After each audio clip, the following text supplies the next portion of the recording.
জুলাই আন্দোলনকারীদের পেটাতে ছাত্রলীগকে সরাসরি নির্দেশ দেন কার্যক্রম নিষিদ্ধ আওয়ামী লীগের সাধারণ সম্পাদক ওবায়দুল কাদের। বলেন, আর বাড়তে না দিতে।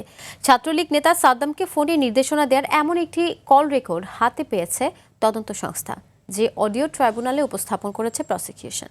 জিএম মাহমুদের রিপোর্টে থাকছে বিস্তারিত। করে পরবর্তী কর্মসূচি ঘোষণা করবে। তারপরে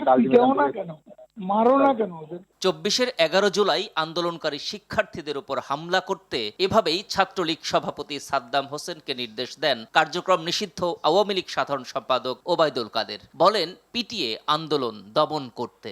এটা কিছু করার নাই, মানে আমরা যদি রাজনৈতিকভাবে মোকাবেলা করতে হয় তাহলে আমরা সেটা করতে পারবো। এই অডিওটি সকালে আন্তর্জাতিক অপরাধ ট্রাইব্যুনাল 2-এ জুলাইয়ের মানবতা বিরোধী অপরাধ মামলায় ওবায়দুল কাদের, সাদ্দাম সহ 7 আসামির বিরুদ্ধে যুক্তিতর্কের দ্বিতীয় দিনে উপস্থাপন করে prosecution. Being a secretary of the political party, তারই সাবঅর্ডিনেট একজন ছাত্রলীগের সভাপতিকে উনি নির্দেশ দিচ্ছেন যে পিটাও না কেন ওদের, মারো না কেন, বাড়তে দাও কেন।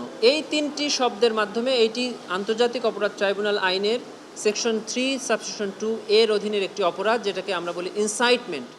প্রসিকিউটর আরও জানান, তার এ ধরনের উস্কানিমূলক বক্তব্যে উৎসাহিত হয়ে পরবর্তীতেও সশস্ত্র হামলা চালায় ছাত্রলীগ সহ দলীয় নেতাকর্মীরা।